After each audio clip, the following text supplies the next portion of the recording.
Goðan, daginn, herslingar, and welcome to episode 14 of Silph Thyme. I am Thithrecker, and with me always is our host. Hi, this is Zacharias, back again. Today we're going to be welcoming Ryan Swag. Everyone's favorite IV plumber. So, welcome on to the podcast. Thank you so much for making the time to come out and hang out with us and just talk about Pokemon Go IVs. Yeah, thank you guys for having me. So, first, before we jump into all the fun, as is tradition, I have produced a marvelous piece of art here to thank you for your time. And we'll just slip this up, and there you go. Oh gosh. Beautiful. A beautiful piece of artwork right there for you. Dedenne, the antenna Pokemon. Listen, no one has made more waves for Dedenne than you have. And you make great cases for him every time. So I always catch mine and just check the IVs and keep them stored in the back. I don't think I have been confident enough to play him in Open Great League. I definitely use him a lot in limited metas. But it's a super fun Pokemon, and definitely I think your signature one, taking you to new heights, as we can see in this beautiful artwork, which I'll send you in Discord after, in Twitter afterwards.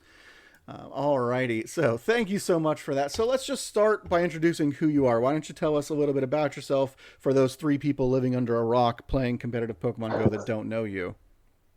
You'd actually be surprised how many, I guess, more casual players don't know me, as I'm finding out going to play Pokemon challenges. But for those of you underneath the rock, time has come for you to learn about PVP IVs and about the man that controls them all, me, Ryan Swag, aka SwagTips.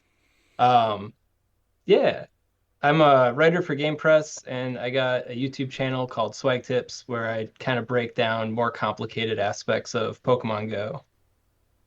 And we will link those directly below. Obviously, go check out his channel. The IV dives are amazing, and you should watch them all. But you can obviously search for your preferred Pokemon and use that as a starting point for your team building. Fantastic videos, excellent deep dives. Really gets into the meat and the nitty gritty of every individual Pokemon. So let's just start with what got you playing Pokemon Go. I grew up with Pokemon, and like end of high school, early college, I got into the VGCs a bit. And so I've always been, into Pokemon, into competitive Pokemon.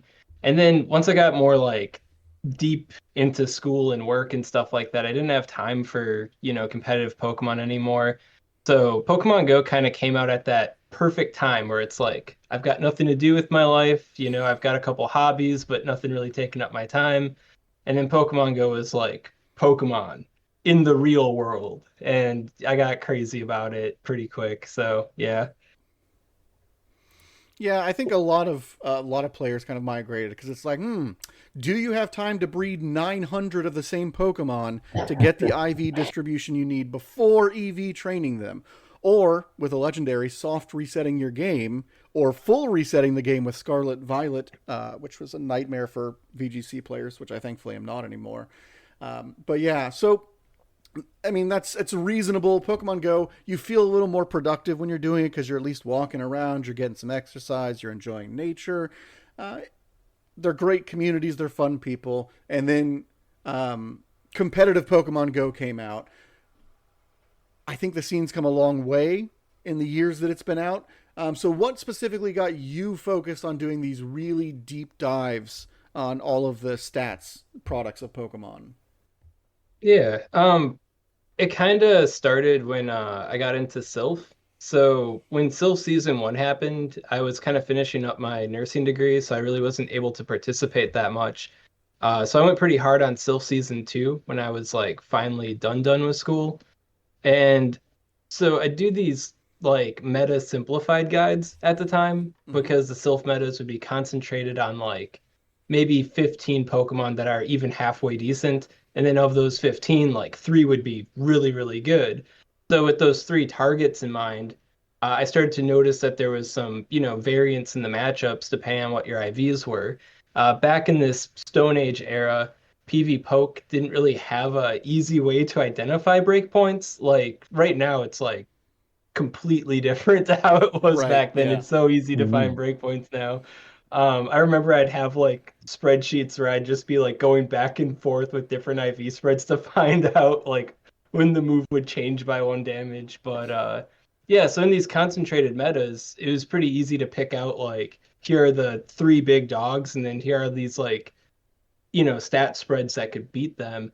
And if you could take advantage of that, you could have like a completely different experience, in these limited metas. And so I kind of carried that forward when GBL happened. So there was the Open Great League meta and the GBL styles of battles. And that was like a new kind of challenge because it was a much wider meta. Like, how do Hmm. you account for everything? Where with the Silph metas, it was like there's only like two or three things you're really worried about. Um, but yeah, I just kept adapting with that and finding new ways to, kind of highlight what's important as far as the stats go. And like one part of it is that like I got pretty good at it, so it's like why not double down on this, have that be kind of like my niche because I notice like a lot of people don't really talk about PvP IVs that much, let alone to the extent that I do. I know a lot of creators and a lot of competitive players know about PvP IVs and they take advantage of them. But if they're on like a faction or something like that, well, they have a lot of incentives to kind of keep that to themselves, where Yeah. me, I'm kind of free rolling. I ain't got no faction. I don't have a teammate. I don't really have a leaderboard I'm trying to climb here, so I don't mind being that like info guru. And then another part of it too is that I don't have a lot of time to play Pokemon Go. And throughout my life, I haven't really lived in a Pogo ideal kind of area. So the IV spreads that I personally have to work with are usually pretty limited. Hmm. Like the resources I have are pretty limited. So it's like, sure, following like high stat product rank one, that can get you so far. But if you have nothing that's anywhere near rank one, well, you got to kind of figure out which of these goofy IV spreads are going to be doing it better. And if you have knowledge of breakpoints, you know that some IVs are going to be doing it a whole lot better than other ones. So I kind of got into it to help me perform better. And then at the same time, I'm like with it and I double down on it because, well, I guess nobody else is doing this kind of information, or at least not to this level. Yeah, for sure. I don't think anyone is near to competing at the level of stat breakdowns you do. And it's not because it's not valuable. It's because you just do such a thorough job that it's like, why would I make a video that's the same thing or shorter? Because you do a really, really good job of breaking it down. And I love when you talk about different types of Pokemon, right? Greninja was one of these ones where it's super glassy, so you can build it to do this or this. And you like to give, here's the bare minimum you need for it to be a successful Pokemon, which is really great. I looked a lot at that for Guzzlord, because obviously you have to roll it terribly, quote unquote, IV wise, they need to be low, with low friendships. And what are, like, how many Guzzlord trades can you do, right? I've done 37 Cresselia trades and still looking for my proper one. Um, but that's compared to I've done 148 Carbink trades, mostly for the XL candy with other Carbinks. But it's a lot easier with those, whereas especially with the legendary Pokemon, especially in Great League, knowing the bare minimums breakpoints that you point out really I find to be the most helpful for me. So let us in on the secret now. What has been your most shocking discovery when you've been IV diving? Which one were you just baffled that actually works? Um, I think my favorite one that was pretty wacky, and then like the more I looked into it, like the more real it was, is probably the Swagafty, as I call it, the goofy high attack weight Scrafty.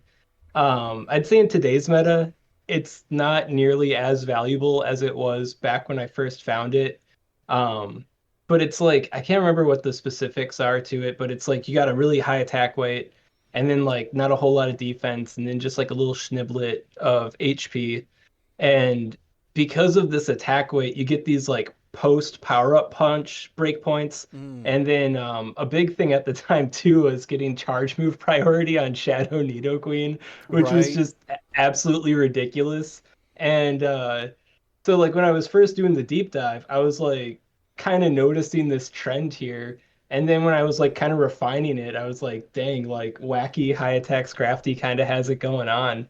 And then like I think like I don't know, 4, 5 months later or something, somebody on Reddit did this like automated like volume method where it was like they kind of did like a add and compare on the PvPoke matrix, Hmm. but they did it for like all 4096 IV spreads against like the meta. And they did one for Scrafty. And like the conclusion from my deep dive was if you're going to build Scrafty, you either want to have like super crazy high stat product or you want to have this wacky attack thing going on. And the results from that also backed up like that this wacky attack weight was somehow like neck and neck with like the rank one. And I was like, there it is. There's the Swagafty just wrecking people. I don't know. It's so bad, but it's so good at the same No, time. yeah, I mean, that's phenomenal. I love when you win CMPs you're not supposed to. When these, I have a 15 attack, like 0 defense, 2 HP Wigglytuff that just as long as you don't throw a charge move can like before the charm nerf would just brute force its way through. Because the charm damage was so insanely high on it with the breakpoints, and it's always really fun when you find these what feel like counterintuitive. Oh yeah, just to add on to that, just reminiscing, I have a pretty bad IV Cophagrigus that I used to hit Legend a few seasons back, and like the attack weight isn't anything I'd ever like recommend to anyone because like high bulk Cophagrigus has so many different advantages, but I didn't really have any good ones to work with. And I think it was like around this time last year too. So it's like, am I gonna build like a not that great bulk one and then just rebuild it in like a month when I get a better IV, hopefully? Um, but I noticed that this high attack weight one I had could get charge move priority on wall rain. So I figured, shoot, I may as well build this one, and it only cost me like X amount of Stardust. Like it wasn't that big of a deal. And if I build a second one, then I got this attack weighted one. And then if I build the second one, it'll be my bulk weighted one. And that was the meta where like wall rain was everywhere. And so many wall rains on my path to legend were just going up this charge move priority. They could have KO'd me sooner, but they wanted to get that extra farm in and then get the charge move priority. So what I thought was going to be like this niche thing that would maybe come up every once in a while ended up like paving the way to my victory because like all of them were going to CMP and then losing it, and it was just so dumb. Uh I love that Cophagrigus. Very nice. That's exactly what you want. Yeah, that's phenomenal. And man, I there have been many games where you're like, how am I losing CMP here? And you're like, okay, they're running a trash IV Pokemon, and I'm going to lose because of it. But it's also like very, especially when we have best of threes, like in play Pokemon tournaments, where you have to adjust to that, and it makes a big difference. Obviously, we saw that a lot with Metacham Mirror, which was all over, is still all over the place. Metacham only got better because they nerfed his counters, and Psychic Nerf doesn't really do anything to it, I think, mostly. But so adjusting to that is always really important. And yeah, irregular IVs that do unique things, especially in blind Open Great League or Go Battle League, I mean, I think really can help you because people are so used to, all right, I count to 8 and then I throw because I know we Hmm. CMP. And it's super satisfying to catch people out on stuff like that. There's nothing more Oh yeah. satisfying than when they think they've won, and you win CMP, and you just see it. Like I love when you're throwing your charge move, you're spinning your circles or whatever, and you just see the little rewards pop up in the bottom right, and you know they top lefted because they lost CMP. Oh, it feels so good. Uh, Inject that into my veins. It feels amazing. I wonder how many cell phones are, snapped in half are, you know, man, I can't think of how to phrase this. Yeah, how many Like, people have? How Yeah. many walls have how been many people have dented? like just lost their Yeah. minds because of the Swagafty? Like, going to charge move priority with your Nido Queen, it's a Scrafty. You never lose CMP, and then you do. It's like I've done this matchup 100 times. How in the world am I? And that most of the time we're like, oh, Niantic made me lag, and you're like, no, it's actually working as intended, and I won. Yeah, I got a quick little story with that Go too. for it. So I had a buddy up by me who was going to college up here. Now he's graduated. He moved back to his home state, so I never see him again. But he said that in Silph Season 1 and Silph Season 2, he had the maximum HP Altaria. And with that one extra HP, you're able to consistently beat Altaria in the mirror because like you just survive the Dragon Breath damage by one, you know? And he said that like in Silph Season 1, there were so many like resets and disputes that he would just automatically win the dispute because he had that one extra HP and nobody would expect that to happen. Because if you don't know about it, then you don't know that it's gonna happen, then it Right. happens. So surely it was lag knocking you down like a fast move or two, but it turns out that my boy Jacob has the maximum HP freaking Altaria. Disgusting. Yeah, I mean that's why we do this. Now, I caveat here for everyone listening. One, don't think that if you don't spend this much time looking at breakpoints, you can't climb, you can't make legends, you can't do wonderful things. Um, but the times when it matters, it feels amazing when you live on 1 HP or when you win the CMP. And so that's why we really kind of break those down. And I've said this a dozen times. One, I only run 1500 CP Pokemon. Two, no one should do that. It's a terrible idea. But it's just, I started that way, and my OCD makes me continue that way, which really narrows down the IV spreads I can find. Um, but for everyone who's sane out there, we're going to kind of talk about now, where do you start if you're determined, right? I need to make this Pokemon work, right? Skeledirge. I want to have the best Skeledirge out there ever, and I need it to beat Steelix. I don't know if it can or not. I know I beat one last night, but that's because they didn't shield the Shadow Ball. I don't know in the standards. I haven't done the number crunches on Skeledirge because I don't really like Incinerate as a fast move. Now that people are move denying, it feels just like you're guaranteed for them to get 2 seconds in on your 5 second move, whether that's four or two fast attacks. So, despite me loving Macargo, I'm moving away from 5 turn fast moves for that reason. But find the Pokemon you like. What's the best way to start? So, what's your approach here when you start doing a deep dive to find the best Pokemon of its sort? So I think the way I go about it for a deep dive isn't really practical for somebody trying to figure out stuff on their own. Because, like, my approach to it is I'm trying to create this, like, tell-all guide that Mm-hmm. covers every kind of base.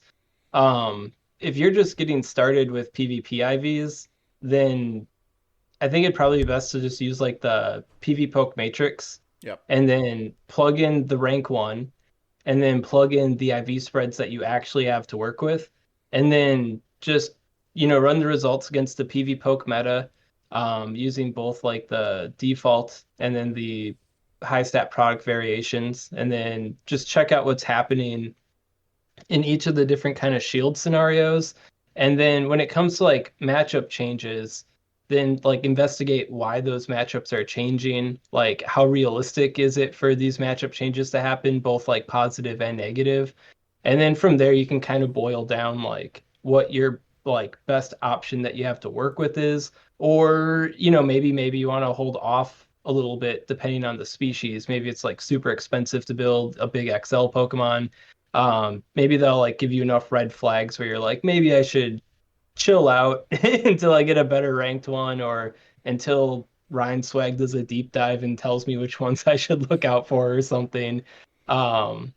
But yeah, so just, plug in what you got, compare it to the rank one in the PV Poke Matrix, and then I guess generally like whichever ones are getting the most wins, that's pretty good. And then but the next step is like kind of finding out why those matchup changes are happening, which PV Poke spells out for us pretty nicely. I feel personally attacked with my 1500 Lickitungs here.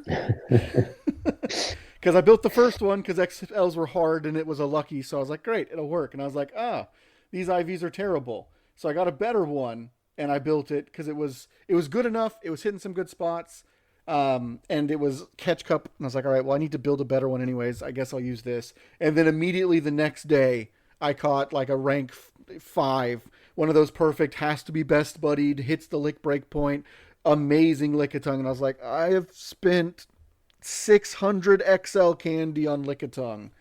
Oh God. And Where do you get that 900 XL candy? lots of trading, lots of walking. And like the two lucky ones that I powered up, they're only like level 45. So they kind of miss like when the XL candy cost goes insanely high. But the final one, it took me another like 8 months to make after I made the second one, even though I got it the day after. And it was devastating. It was awful. So yes, definitely for high XL cost Pokemon like Carbink, I think is the new hotness for XLs, in Great League at least. Definitely check to make sure it's worth the investment, and you're not going to be replacing it a month or two down the road because you just got one that meets all of your actual needs. The amount of Pokemon I have saved up going, one day Ryan Swag will make a video. One day. All right, what do we need to? He's on the show. What do we need to bully him into deep diving now? What's the Yeah, plan yeah, here? exactly. Buckle on up for the Vileplume PvP IV deep dive. That's Yeah. perfect. And I I listen. I I'm took on. I'm Victory on Bell. this Helio. Yeah, Victory Bell. I think probably is. It's coming back in because of Steelix as well in meta. I'm all in on this Heliolisk train. Let me tell you. Oh yeah. Breaking Swipe is a silly move. Lots of people are trying to return to Ghosts, so Heliolisk is doing great against them as well as all of the waters that are showing up. There's something there. I'm saying. So when you're doing this, what stats do you find perhaps the most valuable? Is it a damage breakpoint, or is it a defense breakpoint, or is it an HP breakpoint? Which one do you find usually is the most helpful in a Pokemon?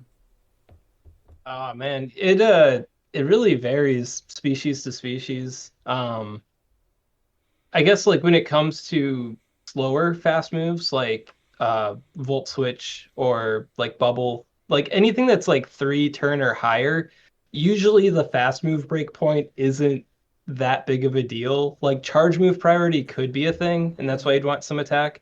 But if they got that slower fast move, then typically I find the attack breakpoint usually doesn't matter for them because it just increases the damage by 1. So Right.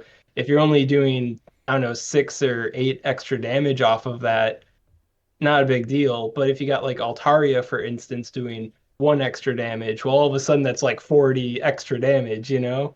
Yeah. Um, so yeah, so then after that point, then so if they got like the slower attack, then usually it comes down to seeing if like a higher defense weight offers something compared to the rank one. So it's like if you got Lantern, for instance, we found that like the 0, 15, 10 like drastically can outperform the rank one because it's got that higher defense stat. So yeah, the defense breakpoints usually come in pretty good. But some Pokemon don't really have any pressing defense breakpoints. So where do you go from there? Well, then you look at maximizing the HP or whatever you can get out of the attack. So yeah, it varies species to species, for sure. It's kind of hard to drop a pin on which one of the 3 stats is the most important. Yeah. That makes good sense. My Galarian Stunfisk is a 5-14-5, which means that it does 4 damage on Mud Shot. So it hits that little attack breakpoint, which wins it the mirror and makes it more solid in Registeel. And the super high defense made it survive the Focus Blast well enough to not need to shield. It's kind of how I broke it down. And so it's a very bizarre stat distribution there, where getting that extra fast move damage / it's an extra like 3 or something on Earthquake, I forget, plus that really high defense stat was more valuable than a few extra HP here or there for it. And then there may not be a good answer for this one, but we're kind of running numbers. This is kind of the old engineering joke of spherical cows in a vacuum. I don't know if you've heard that one, where it's basically like, no, we didn't figure out the problem you asked, but in this perfect ideal situation that never happens, it works every time. And Oh, so here, one second. I'm just going to get the jokes and it'll be funnier. the spherical cows. Yeah, yeah. I think it's you ask a mathematician, an engineer, and a scientist how to like keep cows in a field, and the engineer goes away and draws up a really nice fence, and the mathematician goes away and says, well, if you build boundaries that are exactly this ratio, then foxes and stuff can't jump over them. And the scientist or the physicist says, well, I wasn't able to give you an answer, but for a spherical cow in a vacuum, like just simplifying until the first principles actually works. Yeah, no, of course. Scientist jokes aside. Yeah, I love that joke, first of all, because I've worked with enough scientists that it's like, yeah, if we just remove every variable, we can guarantee this answer every time. And Yeah, I think exactly. acting like Go Battle League works perfectly every time, or intended Now I every feel time. personally attacked. Uh, that's our goal. We have to get personal attacks on everyone this episode. Yeah, exactly. That's the Yeah. plan. So when you're giving us these deep dives, how can you kind of account for inconsistent swaps, right? There's that Metacham bug now where it's not doing damage on a counter after a swap. I think Though Technical just posted about that on Twitter. There's all sorts of, if people are really good at move denial, how, like, you're all, like I said, with a 5-turn fast move, if someone's using a 2-turn or a 1-turn fast move, they're always going to get a bunch of free fast moves in. Do you calculate that or try and account for those things when you're doing these dives? Yeah. So things have been pretty consistent, I'd say, over the past year-ish.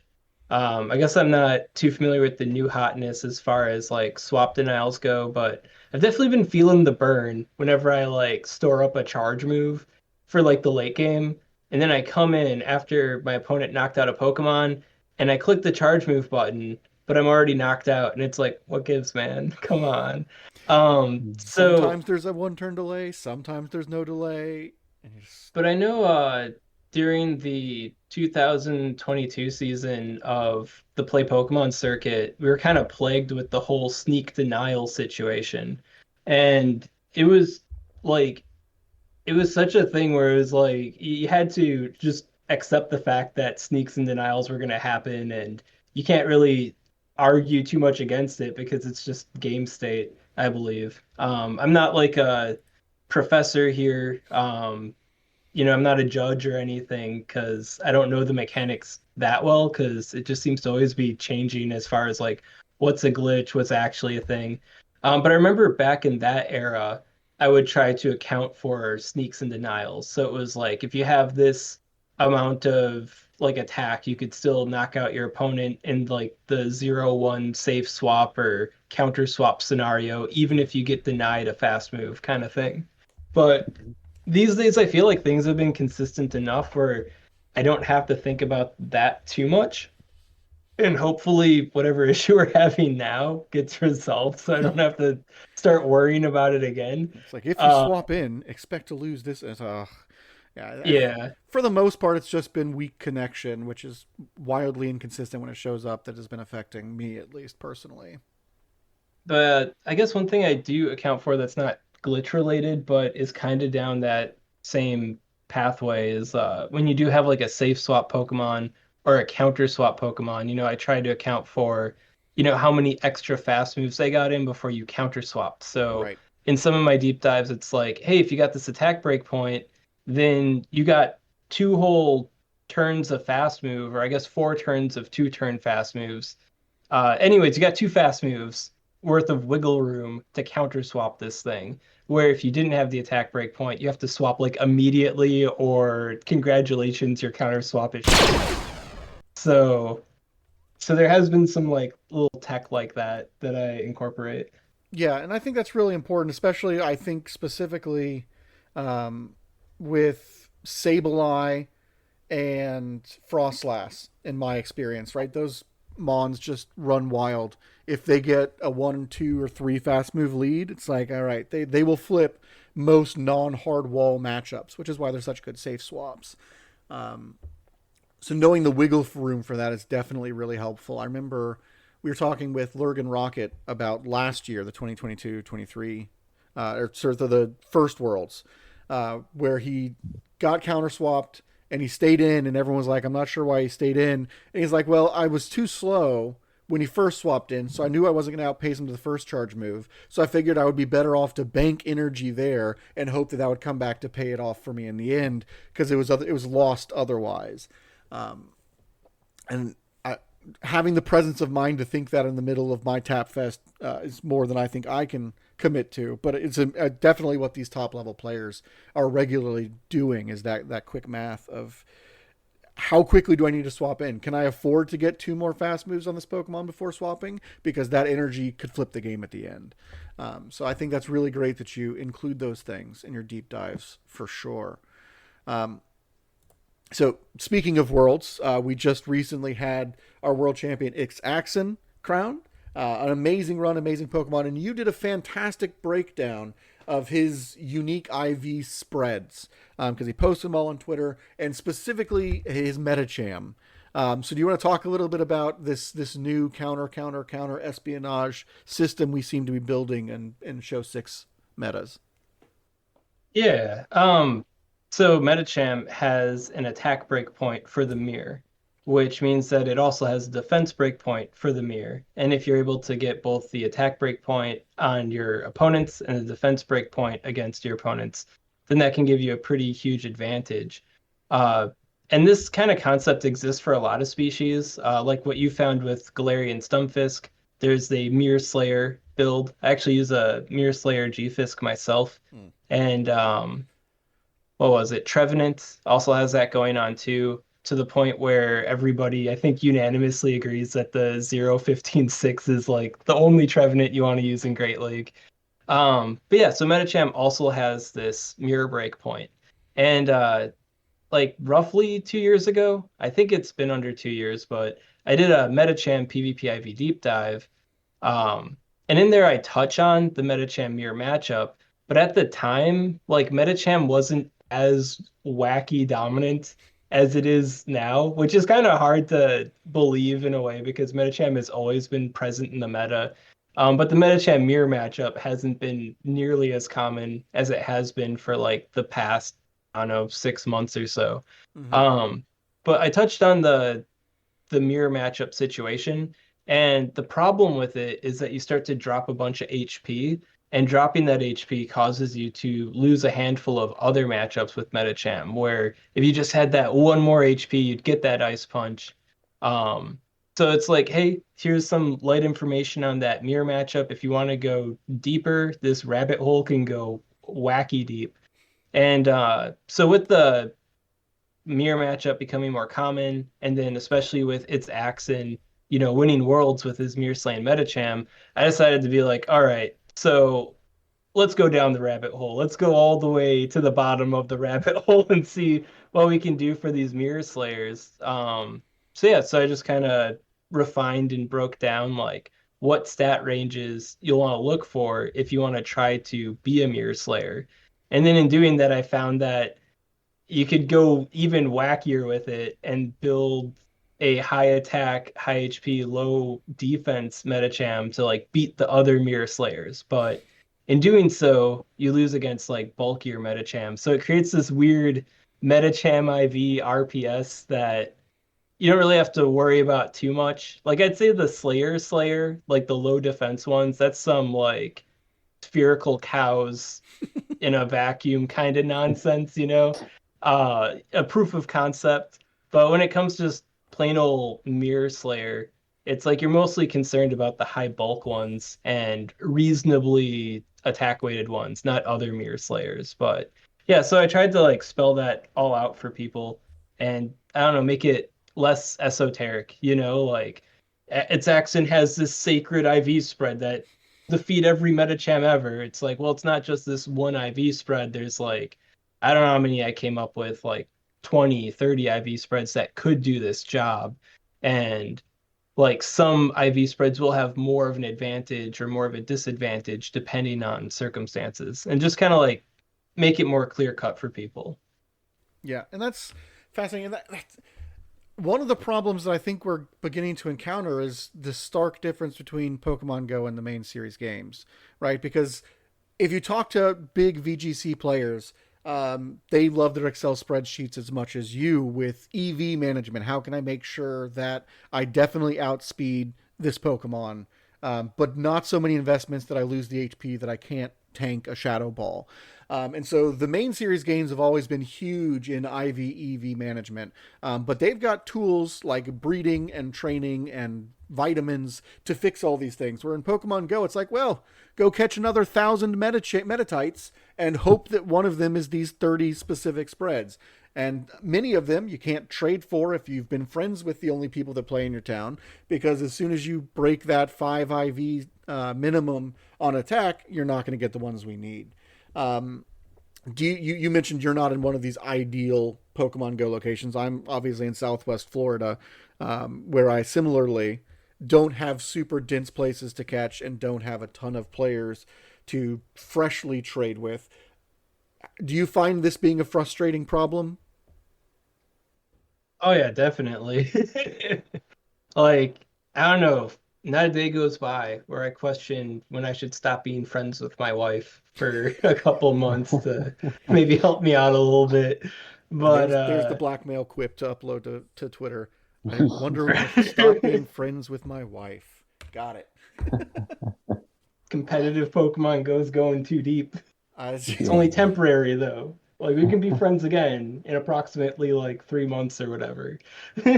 Perfect. uh but yeah, the IV situation can be really frustrating sometimes. And I think one thing that kind of like digs at my side a little bit with it too is that people have like maps. Yep. Like on Discord, there'll be bot accounts that like will tell you where specific IV spawns are and stuff. And I was at an anime convention last year, and somebody showed me like how they have maps for their town, and they can even like customize what IV spreads that they're looking for. It's not just like the high rank stuff. So they're like, yeah, I got like a swag filter for mine, and I'm like, oh man, I wish I had one of those. So I think there is like a disparity between like the haves and have-nots, not just in like the density of Pokemon and the amount of Pokemon that you can capture, but also like, do you live in a city that has these scanners that can direct you to the most bespoke PvP IV spread ever, or do you not have that? And then also there's multi-accounting, and some people do like account sharing so they can trade from like, I don't know, across the country with a friend or something if they log into their account. So there's like all these different alternative avenues for people to attempt to kind of get around this IV system. But the vast majority of them aren't really accessible to, you know, the majority of players. So where you got the VGCs, people hack their Pokemon, and anybody can hack their Pokemon in VGCs. It's not like this exclusive, you Yeah. have to live in this specific city to hack your Pokemon kind of thing. Everybody has that even playing field.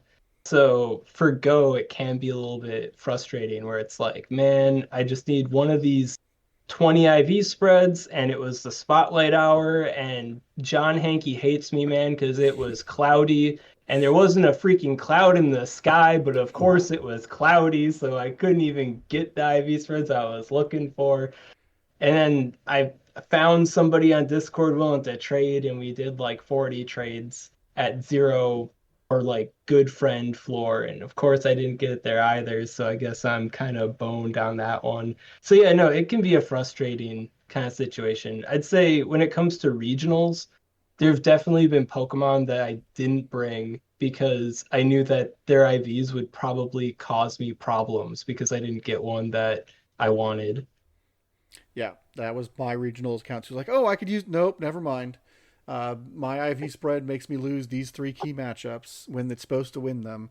Like I've been hunting a Mantine with good IVs for like 2 years now, and of course mine's even narrower because I have to run a 1500 because I'm stupid. Um, but every time they spawn, I am just catching them all, trading them all, and I like the best Mantine I have, which is not even terrible IVs. I'm pulling it up right now. Um, is after over 250 trades, my best Mantine is a 598. and it still misses key breakpoints. Like the top IV Manteens could beat Galarian Stunfisk back when it was running Bubble Beam. You just need to shield the first one, and then your bulk and your debuffs will carry you all the way through. And I was like, oh, I think I could really make Mantine work. And I was just like, nope, my Mantine loses these key matchups that I needed to be able to flexibly handle as a safe swap. So it's frustrating. So clearly what you're advocating is all of us to start hacking our Pokemon. I think that's what I got from your discussion. But no, Yeah, I can't even hack my Pokemon. And unfriend your really loved frustrating. ones. That's it. Then it's like, I said, go out and catch 1,000 Metatites, but then there are people in insert big city here that their Discord just sends up a ping and it's like, the Pokemon you want is ready 15 minutes away. And you just go pick it up and it costs you no time to get this perfect IV spread. And I don't fault them for doing it because you want to win at Pokemon Go, and it's not like hacking the Pokemon Go game is very different than just like, it'd be if my buddy called me up and was like, hey, I just found a double here. It's 1:15:11. You should come out and get it. And I did. It's functionally the same thing. So I'd be wary to say that there's anything wrong going on there, but it's frustrating for those of us that can't do it, for sure. Yeah. But I guess despite that, you still can compete and you can still do well, despite these disadvantages. But I think it would just be a lot more inviting if it wasn't such a complicated thing for newcomers to get involved with. Because it's like, not only do newcomers have to learn all these different basics, but, then comes the dark day they realize that their Azumarill is trash because it has such a low defense stat that Altaria gets a breakpoint on it. And it's like, gosh, I wish I knew about this sooner.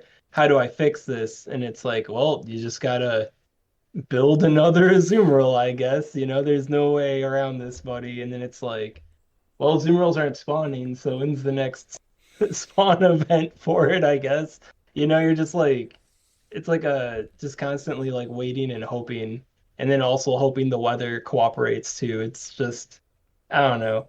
I hope one day they add something similar to the main series games to help people touch up their IV spreads. Yeah, absolutely. No. Amen. I run tournaments here locally, and we get a lot of new players regularly, a lot of younger players, and they're very excited, and they're like, oh, look, I've got a 100 IV whatever that I'm running. I'm like, I don't want to tell you this, but that's a terrible Pokemon to run. You've lost 6 levels of valuable stats by running a hundo. And it's like, it's so hard to get them to understand. It's like attack stat is really generally very bad because of how much of the allowed CP that it eats up. And so, yeah, I mean, we've been asking for bottle caps for a long time. Just anything that would help us try for PvP, try and fix these IVs for newcomers especially. It's just very hard on them. Because even if they have the right Pokemon, if they're running terrible IVs and you're running great IVs, like I flipped a dozen Noctowl matchups because I've got a great Medicham and they're just running like, they're like, oh, high attack on Noctowl is what I want. And I'm like, all right, well, Ice Punch, and I win. So,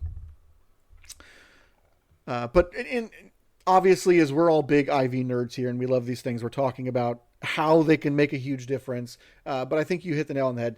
Don't let any of that stop you all from playing. I have won many games with terrible IV Pokemon. I think I ran an entire season of factions with a 11-5-11 Barbaracle, which just absolutely needs defense, and it didn't have it. But you just know the neutral matchups you're going to lose, and you kind of play around it if you know what your Pokemon can do. It's less than ideal, but that doesn't mean that it will stop you. Right, we had that wonderful player that made it to day 2 of Worlds with only 5 Pokemon. Right? Never let your dreams be crushed by something like math. Yeah, exactly. And then especially with like GBL play too, you can be sloppy with IVs, and yeah. If you have knowledge of breakpoints and you know how to use like the Matrix tool on PvPoke to like see what matchup changes you're having, then there are times where you can change your, big disadvantages into a kind of a cute advantage in a way. Sort of like with that Cophagrigus story I told earlier, where it's like Cophagrigus generally always wants to be high bulk, but I didn't have it, and I noticed that this high attack weighted one could get charge move priority on wall range, so let's see what happens, and then the payoff ended up being pretty huge. It's nothing ideal or, I wouldn't recommend that Cophagrigus to anybody, even at the time, but I saw that there was this little advantage that I could maybe play up and ended up paying off. Yeah, 100% agree. So, obviously, we just had new season started. I say huge move shakeup, which is probably a bit of a lie. Like 4 major Pokemon are making big waves, and then there's a bunch of little stuff that isn't making much waves. And we are all expecting. There's like, here's 400 Pokemon that get grass moves. None of them matter, which was brutal. But so one of the things we wanted to do, and we're going to have you grade us here on how well we swagged out our Skuntank. Because Skuntank it's a very much a Silph all-star. It's very good in limited metas, right? Poison dark typing means it's only got a ground weakness, so it's very safe as a swap. Poison Jab is a perfectly good move, and it ran Crunch Sludge Bomb, but now it's got Trailblaze on it, which gives it grass coverage and an attack boost, which sounds fascinating, and looks like it could do a lot. I think it's definitely. I built it and ran it for like ranks 10 to 12 just to see how it was going as I was doing my GBL climb. And I do think it's better than with Sludge Bomb. I never felt myself missing Sludge Bomb, even again, because the number one thing you're going to hit with Sludge Bomb is Azumarill, and Trailblaze is just as good on that. So I didn't find myself missing it. The attack buff also is very helpful if you can get to it. I was specifically running it because I was expecting to run into a ton of Carbink. I didn't, because I don't. We'll ask you here. Do you think that people have oversold Carbink based on its stats like Araquanid, or people just haven't built them yet because it's a billion XL candy? I think it's a little bit of both. I mean, anybody sober about Carbink knows that it's just like a better Bastiodon. So it still has like the Bastiodon kind of problems where you're locked into this coverage, so you can get hard countered by stuff. But at the same time, too, people do want to build their big XL ones, and it takes time. I know people that went to Go Fest and then also did the Global Go Fest, and they don't even have over 100 XL candy yet, despite their best efforts, you know? Um, but yeah, I think over time we're going to see more and more Carbink kind of pop up. Do you think it's a better Blind 3 or Show 6 All-Star, in your opinion? I think it'll perform a lot better in Blind 3. In Show 6, like, a Carbink's going to happen. And, like, sure, you can get to, like, top 8 with a Bastiodon, Like, we saw Caleb Pang do it. And I believe, was it Silent Beast that had the Bastiodon and the Galarian Farfetch'd or Surfetch'd? Anyways, like, you can do well with the Bastiodon, but Bastiodon's got those Bastiodon problems. Metacham or a Swampert gets paired against you, and now you're going to have a bad time. And if you know that you're going to be fighting a Bastiodon, then those, like, neutral matchups, they can kind of play around that a little bit better. Where in GBL, oh, shoot, there's a Bastiodon, and of course Charizard's my last Pokemon, so me. So yeah, I think in blinds, Carbink will do a lot better, because if Carbink is stuck against a Swampert or a Metacham in the end game, it still has the Moonblast option to possibly flip that. Mm-hmm. So I'd say GBL for sure, way better Bastiodon. When it comes to the C6 meta, you still have the opportunity to play around it, but I think Carbink will see a lot more play than what Bastiodon has seen in the Play Pokemon Syndicate. Okay, yeah, I think that's a good analysis for sure. I would agree with all that. So nonetheless, that's why we tested out Skuntank. And so when we look at Skuntank here, I'll let our numbers guy talk us through this, Zacharias. All right, so Skuntank. Overall on PvPoke, you're looking at a rank under 200. So, like, you don't see it in GBL often. as the Dricker said, we're looking at custom metas. It's about the same bulk as Swampert or Pelipper. It's not super bulky, but it can take a hit. And it's a little bit of a Swiss Army knife, especially now with an extra move. It's a decent spread of coverage you can get with it. So for factions, maybe it's a solid pick. Obviously meta depending, and as was alluded to, getting that attack boost with the poison jab, really, really nice. Be wary of going through the sims and trying to work these things out, because it can be a little hairy with attack boosts. It'll throw in the Trailblaze as a bait, give you a nice attack boost, and then it beats everything. But that's not necessarily gonna always swing in your favor. If people know it's coming, they're not gonna shield it. Looking at the kind of IV side of things, it does make a pretty hefty difference what wins you're going to get. You can increase your percentage wins by a good chunk, whether you're Shadow or normal Skuntank, because we do have access to both of them, or did at least. I don't know when the last time Shadow Skuntank or Shadow Stunky was out, but I have a fair few of them, so I imagine it was out for a while. Overall, I think from digging into it, I saw that you do really still need defense. HP, I felt like you can suffer a bit of a loss in to give yourself that little bit of an attack boost. And if they want to give Skuntank some more moves, if they give it a faster access charge move, you're going to really get better. So if they gave it Night Slash, it will be a good bit spammier. And if they give it Breaking Swipe, because they're giving everything Breaking Swipe now, it'll be unstoppable. Yeah, it'll be unstoppable. It picks up like 86% of all of the Pokemon wins with Breaking Swipe and Flamethrower. You hear us, Niantic? Breaking Swipe Skuntank. We need this. Yeah.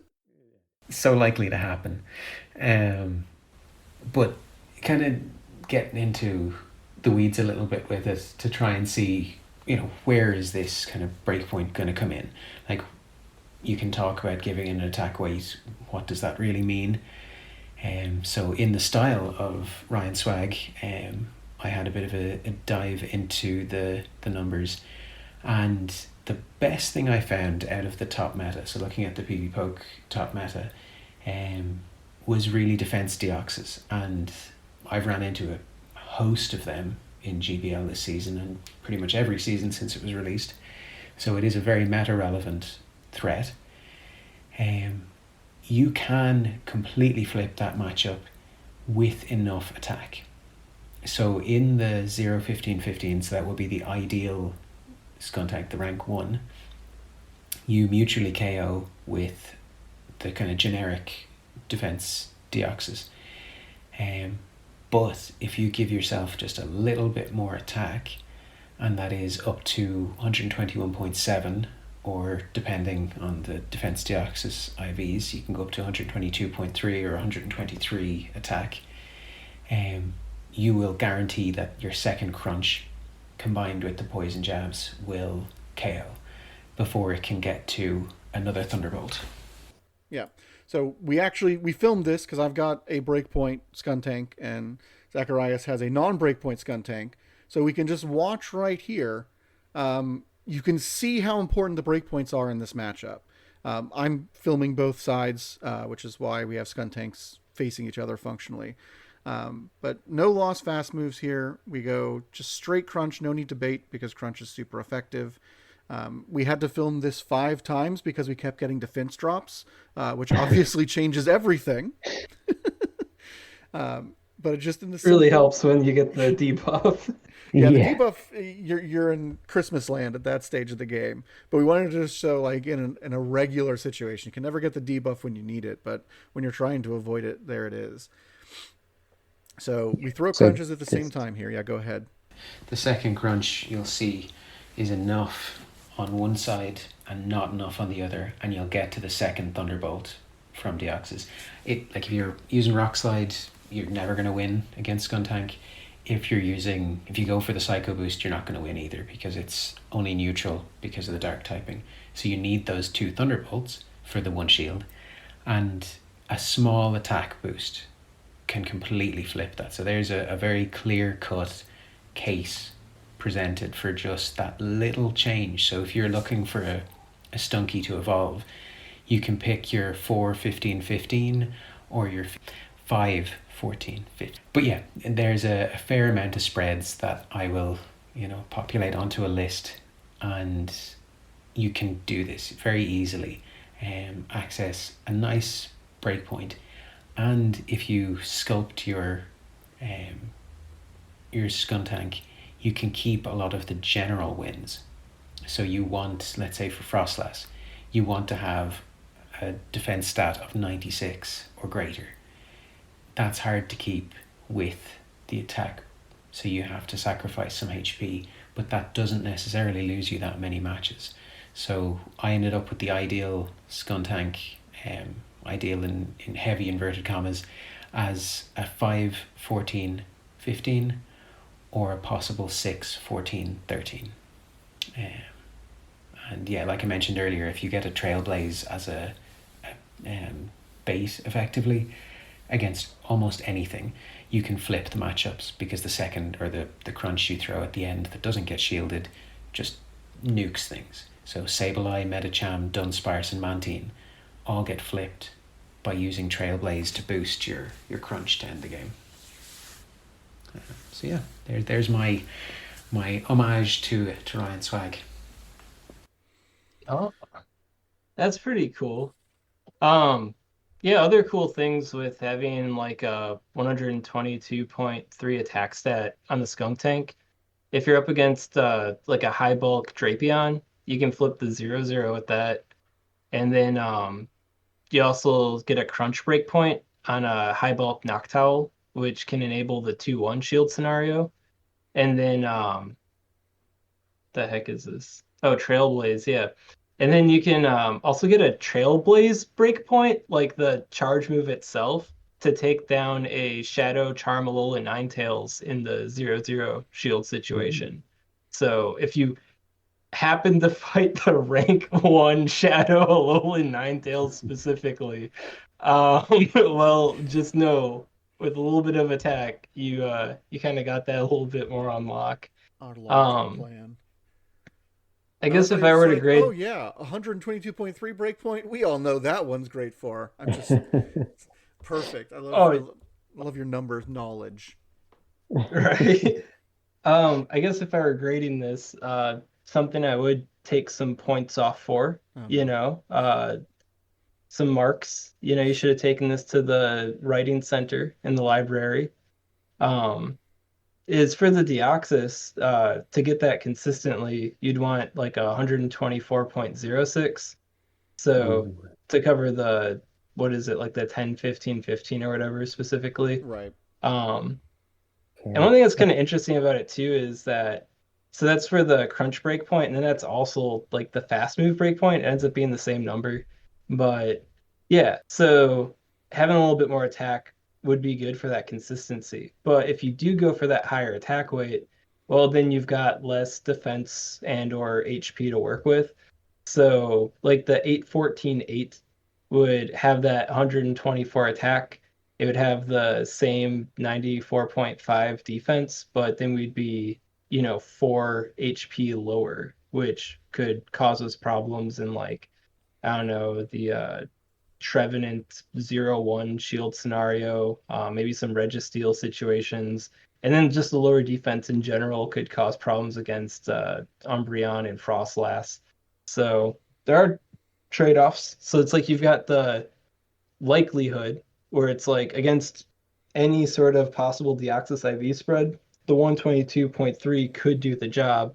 But if they cross that level of defense where it no longer does the job, well, then you're not doing that job. But on the flip side, you still do got that higher bulk to work with in other matchups. So it's like, I don't know, one of those things where you kind of have to know what you can and can't do in battle. So I guess if you were to run like the 5-14-5, and you were fighting a Deoxys, and you notice that, I don't know, so many fast moves in, they're not in the yellow yet. It's like, oh, it's one of those high defense ones. And then you can adjust accordingly. Where if you're up against the Deoxys and they're not used to fighting attack weighted skunk tank, they might not know to adjust based on you having a higher attack weight if you were to be getting the breakpoint. So just having the full spectrum knowledge can help out in battle. So yeah. And I think that's really important. Is that's kind of one of the big things is you need to know what your Pokemon can do, right? Because we essentially we built a Skun Tank to best handle Defense Deoxys, which is our spherical cows in a vacuum, right? You have to say, okay, well, I know that my Skun Tank will handle this, and I know it will now lose this, so I have to adjust accordingly. And my opponent probably doesn't know that I can do that. So then we get the I know that he knows that I know mirror match games going on as well, like our Metacham Slayer being brought in. But yeah, no, that's really interesting and really great breakpoints to think about. And it's like when I was building my team for Orlando, I was like, all right, there's going to be a lot of Charizards, a lot of Metachams. There were not a lot of Charizards, but man, was I convinced they were going to be. And so I brought, if I got a bait with Macargo and landed overheat, it beat Metacham because it hit a defense breakpoint that it would live long enough. So I built one that would handle Charizard, Altaria, and Metacham in a less than ideal Metacham situation, but for my other Macargo, it was a never going to happen situation. And so kind of knowing what are my stronger and my weaker matchups accordingly is really important, and one of those things you have to know how to play to is, and you mentioned something that I know I'm terrible at, adjusting. Like I know we should have a feel for where a Pokemon's HP should be based on the number of fast attacks we usually do to whatever the countermon will be. And having the situational awareness to realize, oh, they're way higher than they should be. That means they're defense weighted. So I probably don't need to shield this, but I do need to get out of here after they empty their energy or whatever. I think is really an important point. yeah, I've definitely had matchups in GBL where I'm expecting to get the attack break point, and like I noticed that like their HP isn't going down fast enough, and it's like, oh, of course, I'm fighting the one that has like this wacky high defense, you know. Um, and then I guess on the flip side too, I remember when I belted out my high defense Lantern in GBL, it gets a defense break point against Altaria, which makes the matchup like way more manageable for Lantern. And I remember like I could feel it, you know, I could feel it across the universe. You know, my opponent just having this moment like, why isn't the Lantern dead yet? They should be dead by now. But here it is with like a third of its health left, and it's like, yeah, it's some breakpoints for you, baby. Yeah, I actually, when I was climbing Go Battle League, I think 2 seasons ago, I used non-XL Azumarill specifically as a counter Azumarill safe swap because no one expects you to be running a non-XL Azumarill. You win all CMPs and your damage breakpoints are so much higher than the XL one. So I was like, my Azumarill answer is better Azumarill. And no one ever plans for such a ridiculous, like the stats, it's like the high attack Carbink is such a different mon than the quote unquote more ideal IVs. And being aware of that's really important, I think. So as we talk about IVs, when you're playing, you're like, oh, I usually win this CMP, but I'm doing a lot more damage with fast moves, which means they're probably attack weighted, so I need to be careful here. Got to watch out for the SwagTips maneuver, as we're going to start calling it. We're going to make that canon now. But yeah, knowing your Pokemon trade-offs, right? Because again, we're kind of trying to balance a perfect scale between our three stats: attack, defense, and HP. And there's always going to be some give there. And kind of what works best for you is also one of those important things. It's like the Metacham Slayer in the mirrors. It's what its Axon wanted because he knew he'd feel very comfortable going in to the mirror matchup as well as doing normal Metacham things against a lot of other stuff. So that's really fascinating.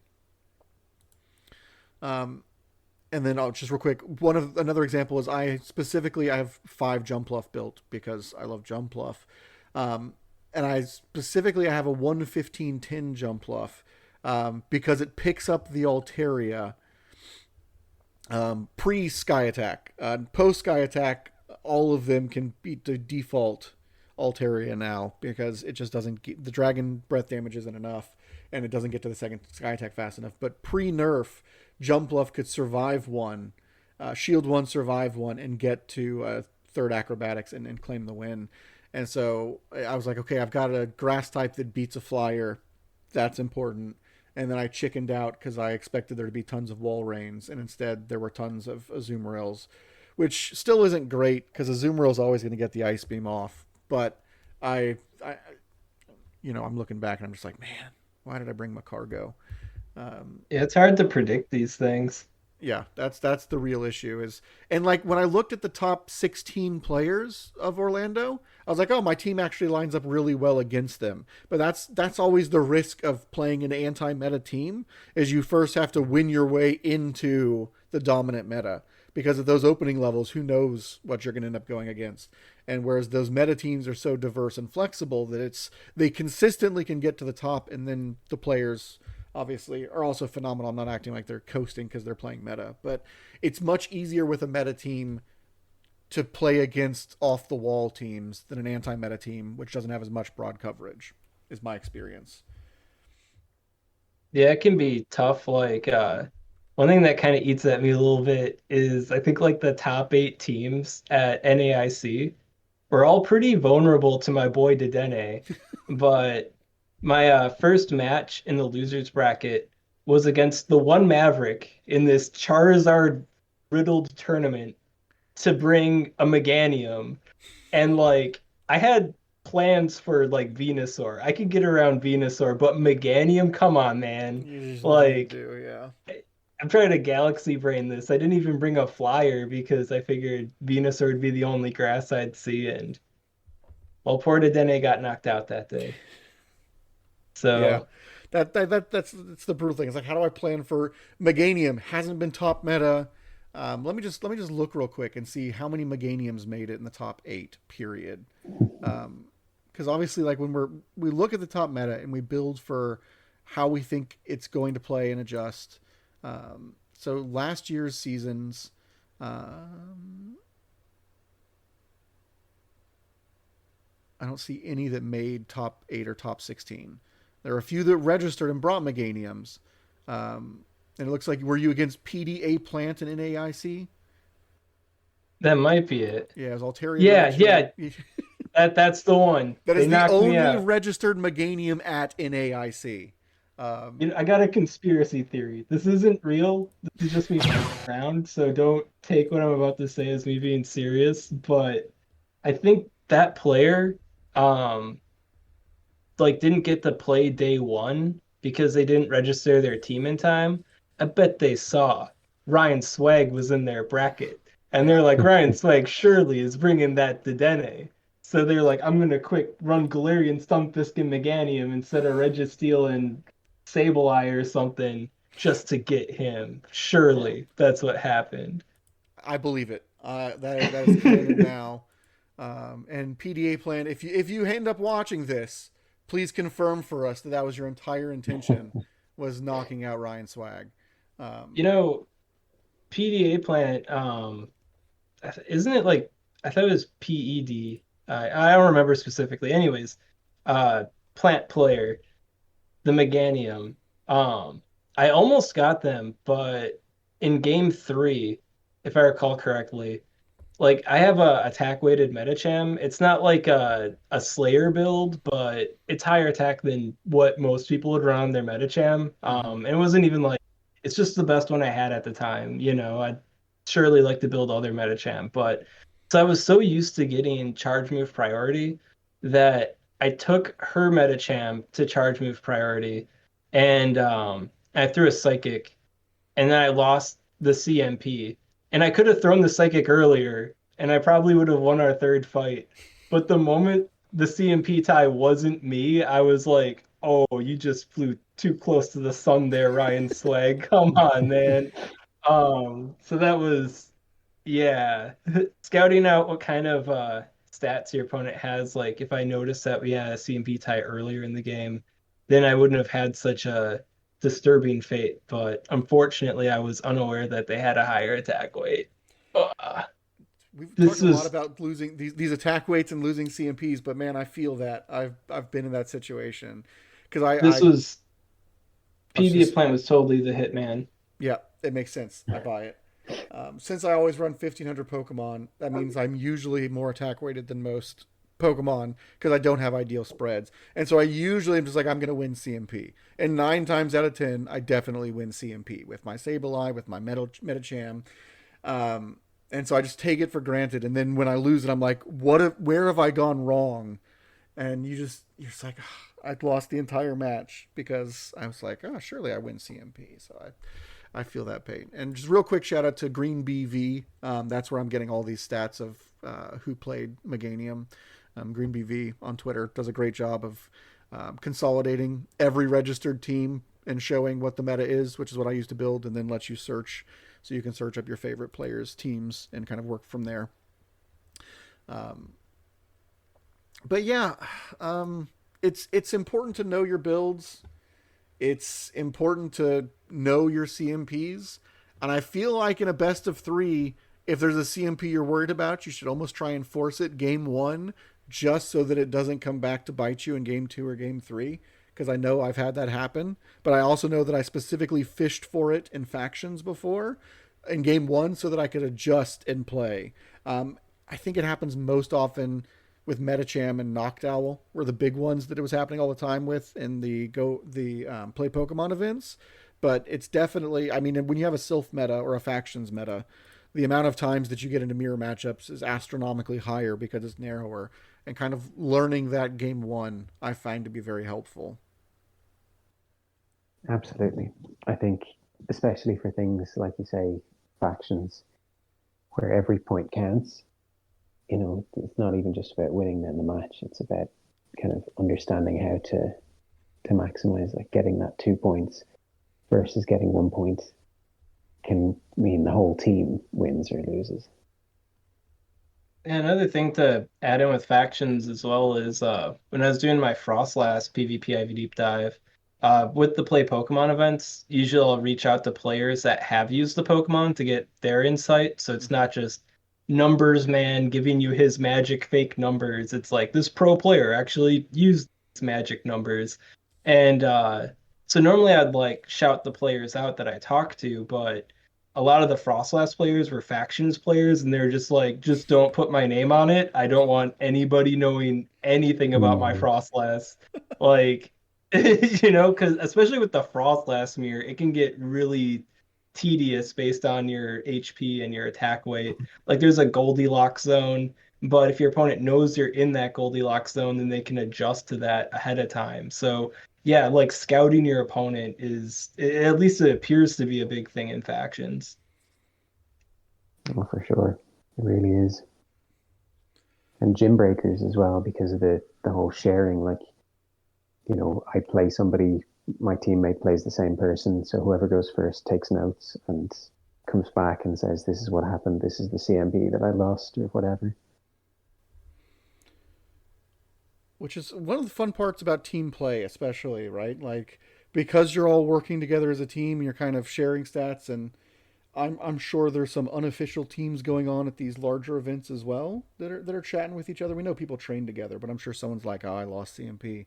That means that they've got to have a 6 attack there, otherwise it's not going to Mm, happen. But it's always I love that team play, both in factions and in gym breakers, where you can really um, the second player can completely adapt based on how they saw those mirror matchups or those breakpoint matchups play out, and it can make a huge deal. All the more reason for everyone to pay super close attention to their IVs, I think. hmm I guess the fortunate thing with GBL play is all you really have to know is your three Pokemon and what happens with them. Where Yeah, with the play Pokemon Syndicate and factions, gym breakers, it's like, oh man, so many variables. Yeah, because they may be running entirely wild move sets because of the limited meta.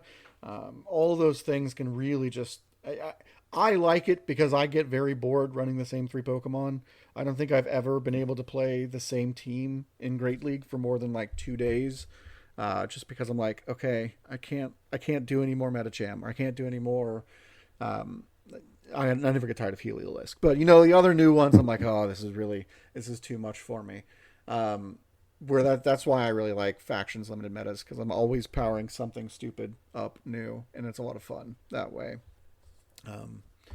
And I think that, again, in the show 6, whether it be factions or play Pokemon, that's especially where these IVs are going to matter, because there's no way to predict whether or not the person you're playing in Go Battle League is someone who's grinded for a very good IV one, or someone who's just like, yep, Shadow Grand Bull, doesn't matter what the IVs are, I'm just going to double shield charm and then close combat when it dies. Right? There's a lot less kind of these mind games that we play with IVs and breakpoints there, I think. It's part of the struggle every GBL season, the first 15 ranks. Like, oh, I'm in the chaos territory. What am I going to be running into today? Is it going to be triple steal? 2200s. I feel like on ELO, like 22 to 2300 is just the nightmare zone, where half of the players are running super meta and half of the players are running as spicy as possible. And if you happen to get one batch of them in a group of 5, it will just kill your set and you'll be stuck there forever. Do you feel that way?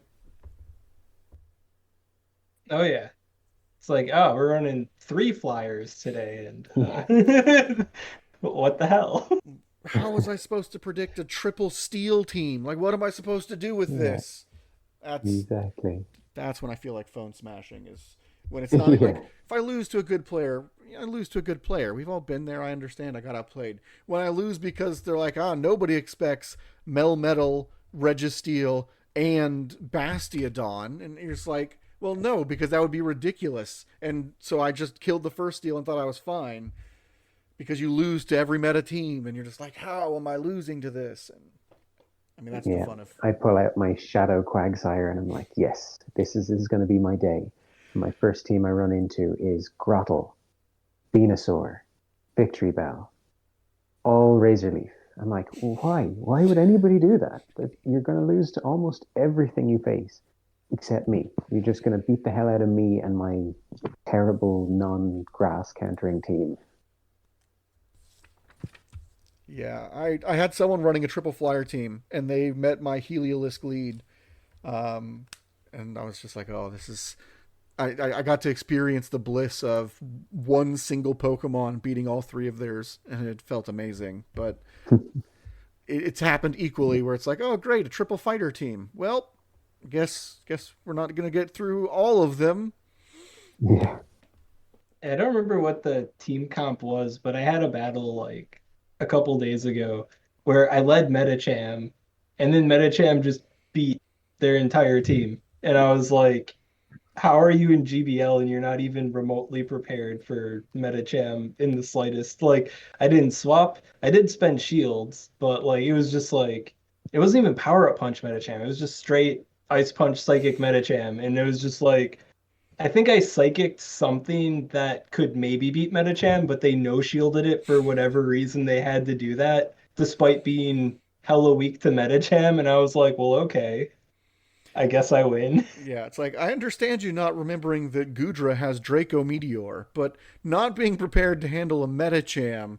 I don't understand why you're climbing in Great League at the moment. Yeah, that's wild. All right. Well, I think we've done a great job here. I mean, we didn't. You gave us a C on our Scum Tank evaluation, but Well, I'd give it a solid B. Okay. I'll Solid B. take that. We'll accept that. Yeah. As they say, B's get degrees. Hell Which I yeah. can't, as a school administrator, I cannot support. Get those A's. Wait, get no, those no. scholarship. B's don't get degrees, man. C's get degrees. Yeah. Students, don't listen to this advice. Try your hardest. No, Never seen absolutely. school mantra. Nice. Yeah, but I think showing our approach, one, I think we hit some important topics, but two, it also shows genuinely the real value of what you're providing with your videos. Is like you instantly were able to say, okay, that's good, but we need to think about this. And so that's why your videos are so helpful, why we're so glad that we've got them so that we don't have to wade this deep with all of our big meta Pokemon. But also show that, at least to start, when you're kind of playing around with what's your favorite Pokemon and what do you want to build a team with, some nice ground level approaches before you really start going into the frantic IV deep dives. Thank you so much for joining us. We really appreciate it. It's fascinating hearing you talk about this stuff, and really gives us some good insight into kind of the importance and all the key things that can affect IVs and why they really can matter a lot, especially with once we get to the top tier of competitive Pokemon, why it really starts mattering even more then, because even these little things like knowing to adjust because you're going to lose CMP based on the damage their Pokemon is taking, is 100% something a top level player is doing, and is 100% something I am not doing yet. But it's something you should be doing if you want to be competing at the top level. So thank you so much for coming and hanging out with us and chatting. We had a great time. Links below to all of your socials and your YouTube channel. If you have any shout outs you want to do, now anyone to thank, please feel free. Yeah, well, thank you guys both for having me on the podcast here. It's definitely a pleasure to talk about PvP IVs with y'all. I don't know if I got any particular shout outs though. Well, I know that there is wife, so we had to throw that one. Yeah, can't shout her out. I guess I could give a shout out to Tho Technical. I know he's got a pretty good PvP IV like battle matrix like how-to kind of video out there. I can't remember what it's specifically called, but if you guys find it, if you want to link it down below for people, that could be helpful. Not like the full deep dive kind of perspective, but just getting your feet wet with what you kind of need to know as a player to get ahead with what you actually have. I think he's got a pretty good video out on that one. Perfect. Yeah, we'll make sure to link it below. Sweet. All right. Well, thank you so very much. And we will, are you coming to Orlando this year? I hope to. Okay. Well, my daughter and I are planning to do at least, I think, Orlando and Charlotte in our area. So hopefully we'll get to see you in person again and catch up. But good luck with all of your regional qualifiers this year. We're going to get Daginn to Worlds. Yeah. I believe it's going to happen. We got this thing called Gligar and this other thing called Steelix, and they both make people really want to use Swampert and Quagsire. So yeah, I know. They could have gave Dedenne Trailblaze. Dedenne learns it. Yeah. But how did they not give? Like, everyone got Trailblaze. I think that would have been really interesting. They could have at least given it Volt Switch as well. Give it something to work with. I think I just complain about Niantic too much. So they're gonna do it, and they're like, wait a minute. Targeted, that's Ryan Swag's favorite Pokemon. That guy. Niantic employee Pediaplant. Meganium lovers like, no. Stop it all. All right. Well, thank you so much, and we will see you around. Once again, this is Ryan Swag with us. I am Thith Wrecker, and our host as always, Zacharias. Lovely to talk to you. Nice meeting you guys again. Thanks. Till we meet again. Yeah, thanks. Catch you. We will catch you all on the next episode.